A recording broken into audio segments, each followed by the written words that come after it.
call the meeting to order. I would like to welcome Mr. Lewis with us today. Molly Jackson, I don't think we've had officially met, but I'm glad you're here. So, okay, here we go. Well, here is, okay, so I'll, the first item on the agenda is the update about the health department. So Mr.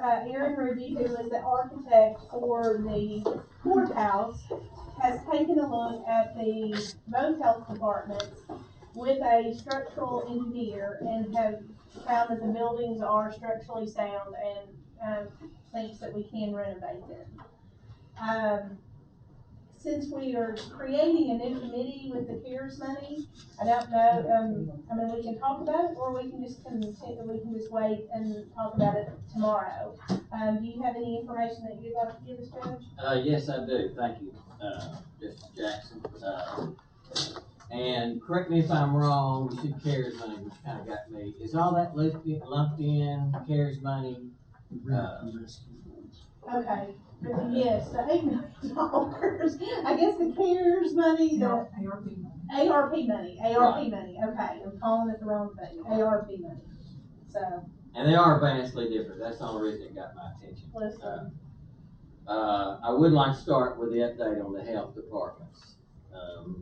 You know, in reviewing what the spirit behind the ARP funds were, we felt like that we were in very safe hands by spending the money that they've asked us to spend on brick and mortar projects such as the health department for the hospitals and the first responders, because it all ties back to COVID.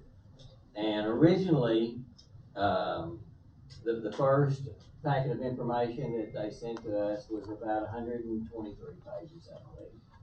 So we felt like we were well within the guidelines. We didn't feel like we could misstep anywhere along the way by keeping those brick and mortar projects at hand. But that's 120 something pages is turned into, depending on how you want to count them, about 1,200 pages. So this is what we've got, and this is what we're going to forward on to the new committee.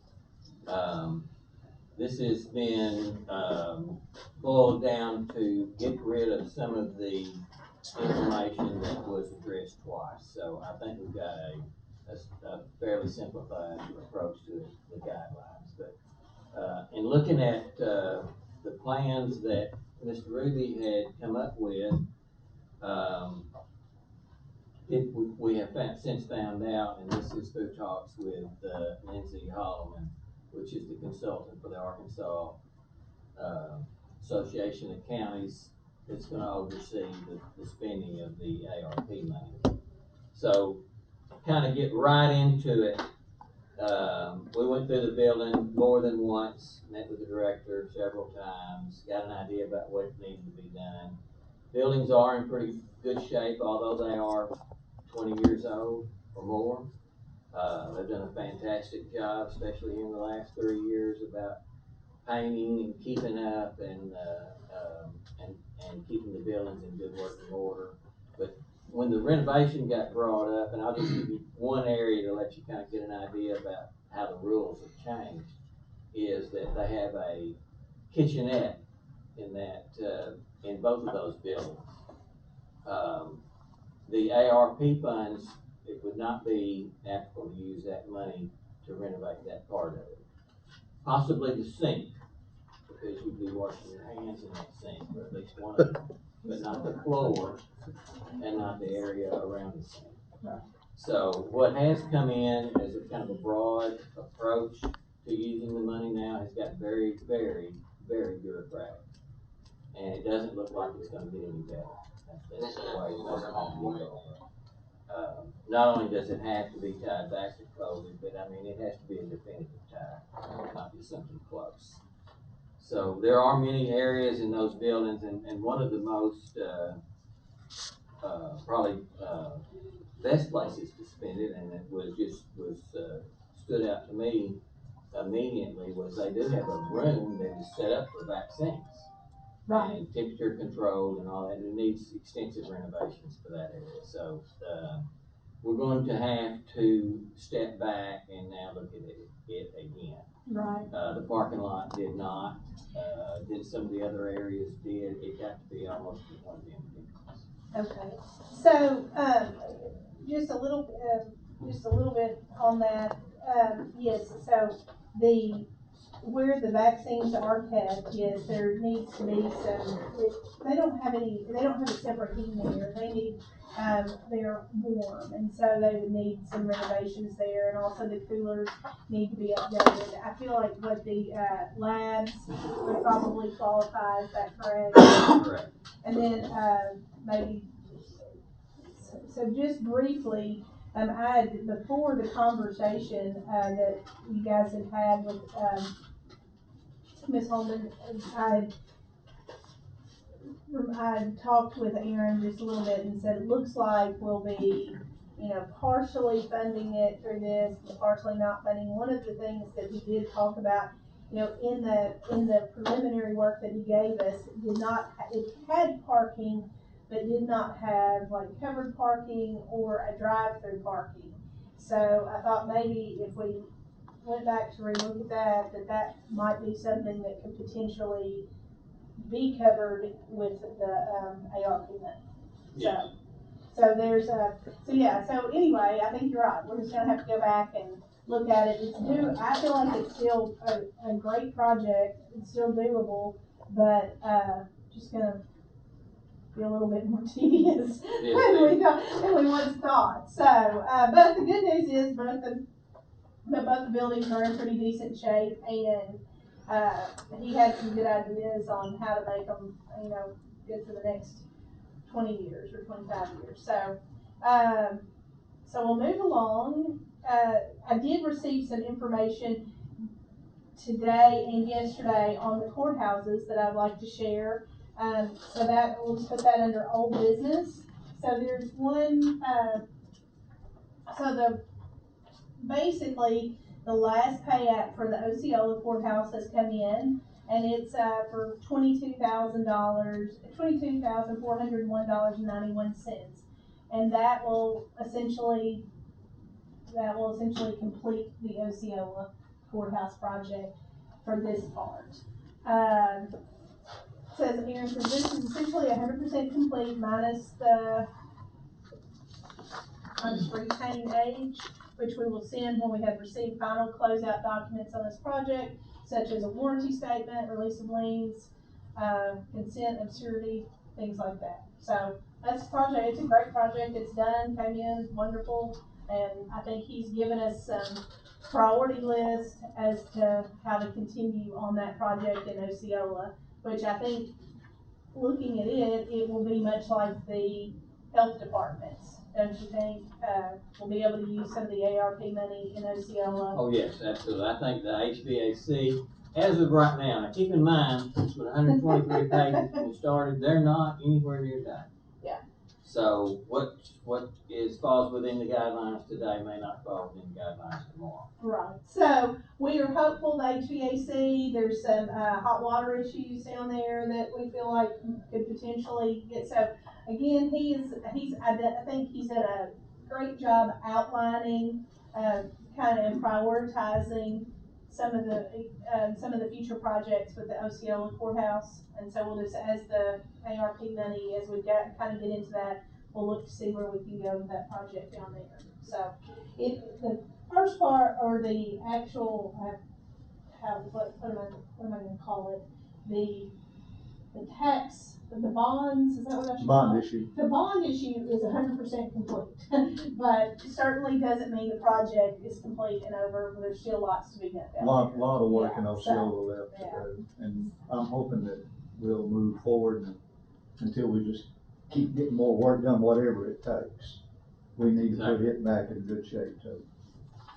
Got a lot of work to do. We do, and we're in better financial shape than we've been in a long time. And let's utilize all the History of Mississippi County. Yeah, we just really I think we need to invest down there. Absolutely. So moving on to the Blyville courthouse project. So we did receive pay app number 22. I know there's been some discussion about the furniture. The furniture is, we are storing it off-site at the moment. That is hopefully we are, everything that I can see, it will be at the expense of CNI. Don't you think? I mean, It will. yeah. So the reason why we did not have it sent to the courthouse here, I mean, I'm just gonna list just a couple of things so that you guys will understand why we're storing it off-site. The elevator is still not past inspection. It was not functioning. The building is still not climate controlled. They're having a couple of issues with the HVAC. The spaces receiving the furniture were not complete. The punch list has not been done. We felt like it would really be hard to tell what damage was done by the delivery of the furniture versus the contractors. So that was another reason. And basically that kind of sums it up. So lots of things left undone. We felt like the furniture would just be adding to the confusion. So the judge was in 100% agreement with his decision to have it stored somewhere else. And we hopefully are still moving forward with the project. And hopefully we'll have it done. One good piece of news is that we still have a $30,000 contingency and $234,699.63 of undesignated funds, which you guys, I mean, I really feel like is, even though it's not complete, is a huge win. I mean, considering this went to bid in 2019, really before the pandemic and before construction costs and before labor issues, the fact that we're still sitting with close to $300,000 left unspent, to me is remarkable. I mean, it's something the county, I think we should all be proud of. So, we'll just keep on and move in one day. That's all I got. Do you have any, would you like to say anything about it? I got a question, Judge. When we move out and vacate Burdette, are we, the county, gonna be responsible for undoing some of the stuff we did, or are they gonna be satisfied with the work that we've done and leaving it? No, I think they'll be satisfied. I haven't spoke with all the particulars with Dr. Skinwell yet, but he understood what we were doing when we went into it. So, we've made a vast amount of improvements to the campus. Exactly. So, I think that they'll be happy with everything that we've done. We'll leave there. We won't leave any clutter in the buildings, and we'll have the buildings cleaned up when we leave. And, we'll have left them in far better shape than what we found. Well, I was just worried that we'd have to take down walls that we added in and stuff like that, but it's in a lot better shape than when we walked in. Much better. So good. I'd like to ask a question also. We've got a lot of work to do in Osceola, and a lot of it needs to be done in the courtroom. And that, I think we're gonna have to do a lot of plaster work in there to get that all repaired. Is there a possibility that we might be able to continue to use that in the Osceola courthouse there, or courtroom there, while we do that work? That's my intention.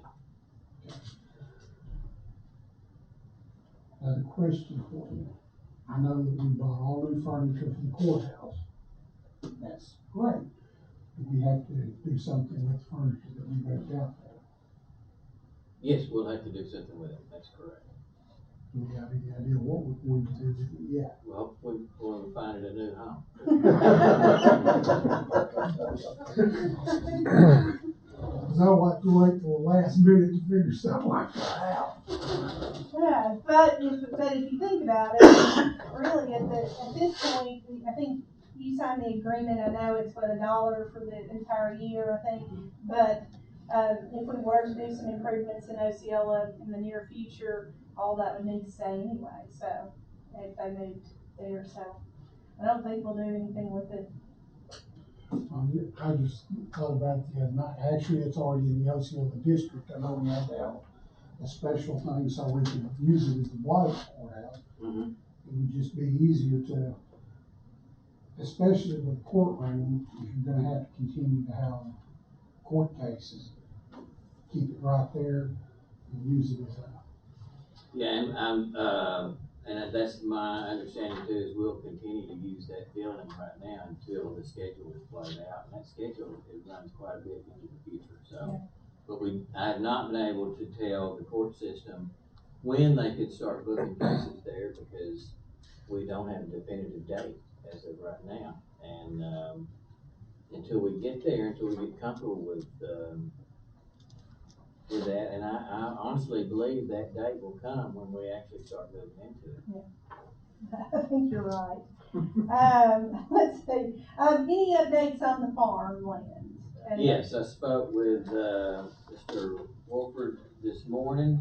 I spoke with him Saturday and Sunday. Sunday, he'd gone up to it and looked it over. He thought he would have some time to do some work. He was not able to. He was there this morning, so I anticipate it takes about a full day to do that many acreage. And so I'm looking that he may get that completed by tomorrow. Okay. He'll have to process the data, run through some software, and then he'll have some questions for now. Okay, all right, great. All right, is there any other, I believe we still have plenty of money appropriated, at this point to pay the incoming bills. So we don't need to do an appropriation. So basically this is just kind of to keep everybody updated. I know everybody gets a lot of questions about what's going on at the courthouse and when we're moving and all that stuff. And It's exciting. it is, listen, I mentioned to somebody today, I said, I mean, if you don't really feel, I mean, just standing in that new courtroom it's amazing. It is really something to be proud of. And Aaron had said it one time, he said it should give everybody just kind of a humbling feeling. And it really does. It really does. I'm extremely proud of that project and can't wait to see it finished. So, if there's not anything else. I got a couple of more things. Okay. And this is months and months ago, I had gotten approached about the key schedule with all of the keys that go to the different locks in the courthouse buildings in Blytheville. Some of them are key fobs, some of them are physical keys. Some of them goes to suites of offices which have locks inside of them. And so I was approached that who is going to be in charge of the key schedule. And I looked at Mr. Henry and I said, well, Mr. Henry, if you would like to take that over, that's not a big deal. If you don't mind completing that. So he added that to his schedule. Turned out that was a huge deal. So we had to go to each department and find out how they wanted their suites of offices keyed. Who gets a key, who gets what kind of key, which doors are keyed the same, and which doors are keyed separately. And we're talking about months of work that has taken place, I guess, nearly every day since that was first proposed. And Mr. Henry's got that completed now. Would you give us an update on that since you've been working on that firsthand? So let me not underestimate how big it is. No, and it's important to go to each department head because they know how the department suite flows, right? You got internal doors, you got external doors, all that. So I finally went through that, put that together, and compiled it and sent it to the key guy. Okay, and then he come back with, "What is this?" Okay, so Aaron stepped in. Aaron has a gentleman that's, I believe, in his 80s. That's all he's done in his whole life. He was working on these keys, and of course they were talking in language I didn't even understand. Aaron didn't even understand all the language. So he had his consultant look at it, or whatever, his guy look at it. Aaron and that gentleman took what I gave to them and put it into whatever format that the manufacturer needed. We got an email today saying that go ahead and send it to the production. So in essence, we've gone to that point, it's completed. It left, I'm talking to the courthouse staff, it left my office the way you told me to have it. If it comes back different, Tom didn't change it.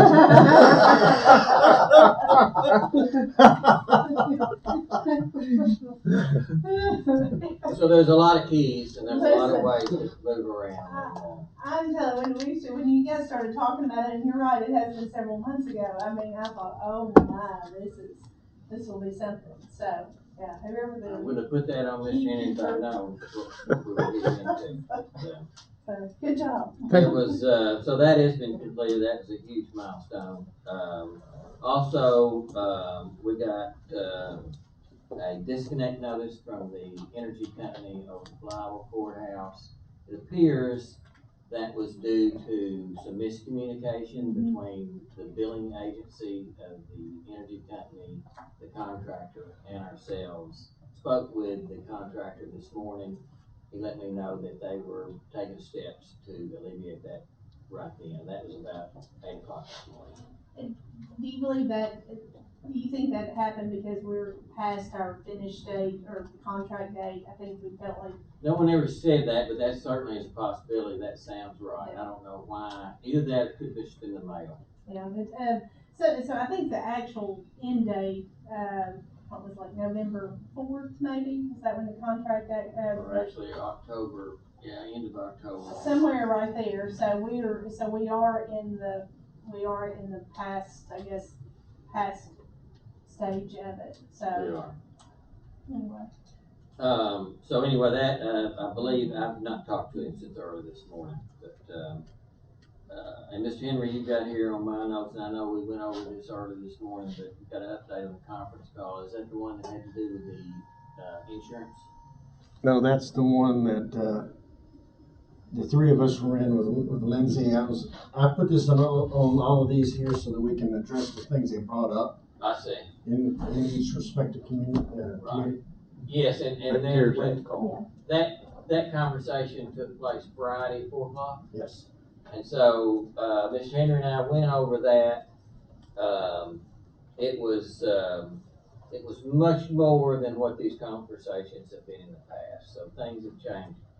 And that is when the idea of coming up that we probably need to put this into a committee and get this out of the judge's office.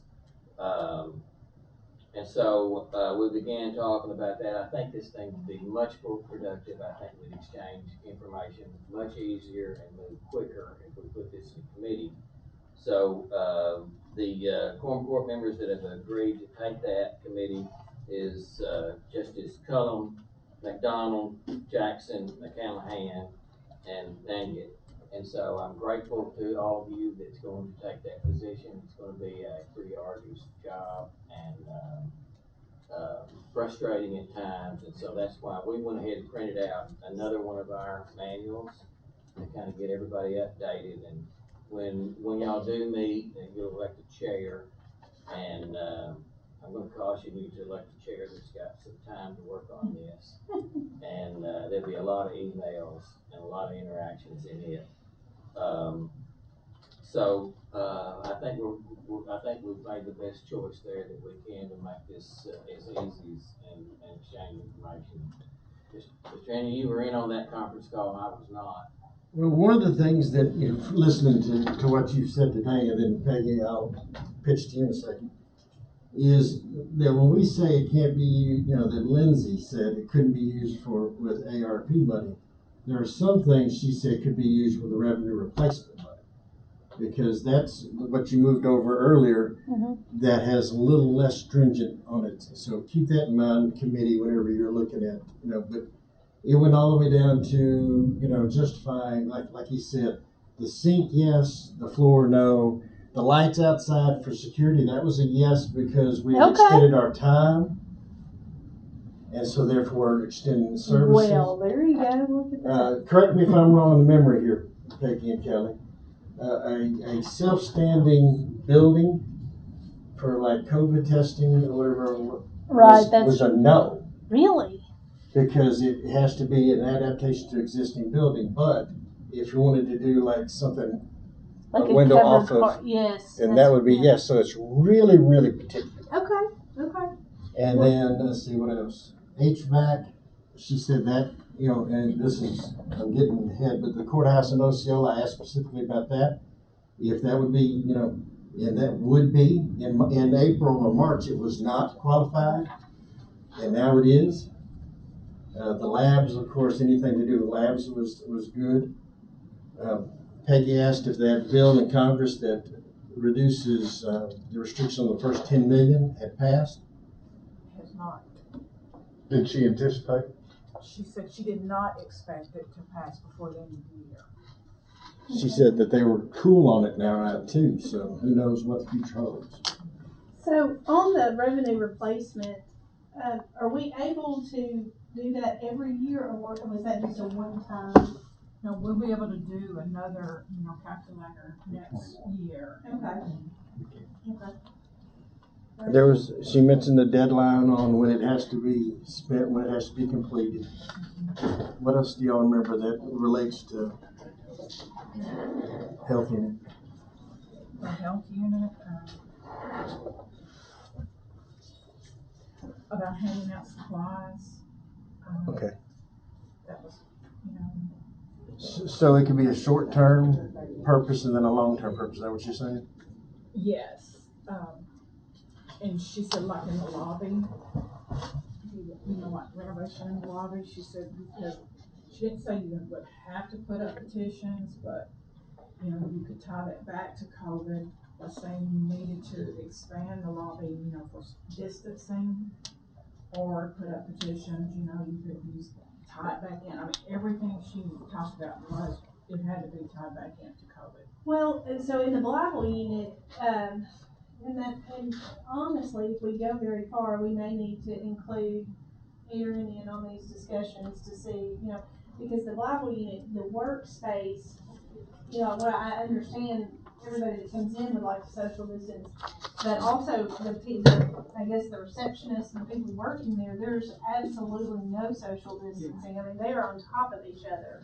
So if we reworked that area, they would be further apart. They don't need as many stations as they have, and they're really close. So I think that we could probably work within that parameter pretty easily. I think it'll take a little, like you said, I think it'll take a little time, but I'm confident that we can make some strides with it. One last thing, Can I mentioned. please add one more thing? Sure. She asked us about, or reminded us the fact that we can hire consultants that would, using the ARP money, would pay the cost of a consultant, and the consultant would do all of the stuff. Does the sync apply? Does it not sync apply? Does all those things, okay? And we do the paperwork, and we do the justifications, and the writing up the narratives. And I asked her, said, okay, so that's you, right? And she said, no. I said, do you have anybody to recommend? And she gave a few names. 3, didn't she? She gave 3. And I said, well, how much do they typically cost? One of us asked. I'm sorry. When I say I, never necessarily me.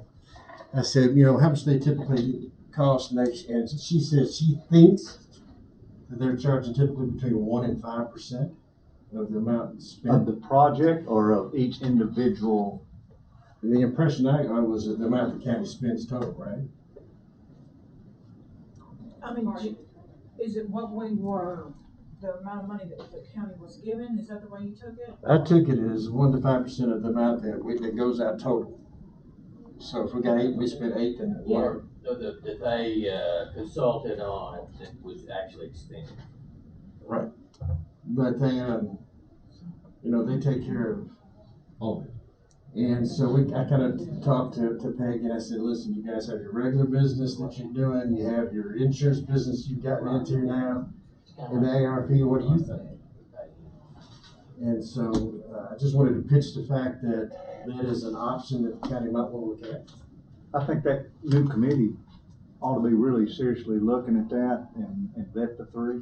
Right. The question I had, Tom, about that, and I meant to make that call and didn't, but for all 3 of you that were listening, so we're getting, let's call it $8 million. It's just short, but $8 million.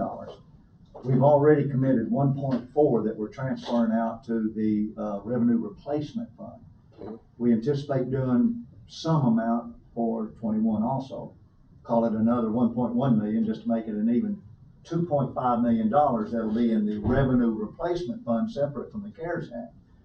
Can we, do y'all think, can we remove that from the total amount that we need that consultant on? And if we're gonna pay, call it 5%, 5% of $2.5 million is over $100,000 that we could save in fees. Right.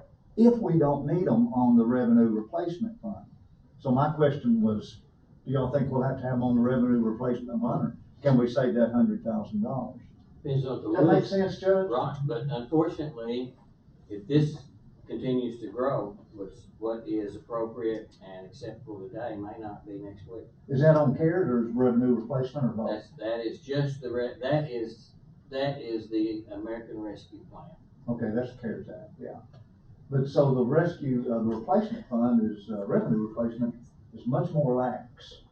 And I just didn't know if we'd have to have a consultant, or, it's just something that new committee ought to be looking at. Exactly. Before we pay. Yeah, I don't necessarily know if the consultant would have to be brought in on that, but I think we need a definitive answer before we. Exactly, and that's a question in the vetting process that could be asked of those three candidates, or the three potential names. So I just think it ought to be at least asked. So she said that the process would be that we would have to publish an RFP, and then we can invite, since not everyone's gonna be reading our local newspaper that, is elsewhere. We can invite other firms to submit proposals. And so I would like people to kind of think about whether or not we want to do that so that we can gather the input for the committee.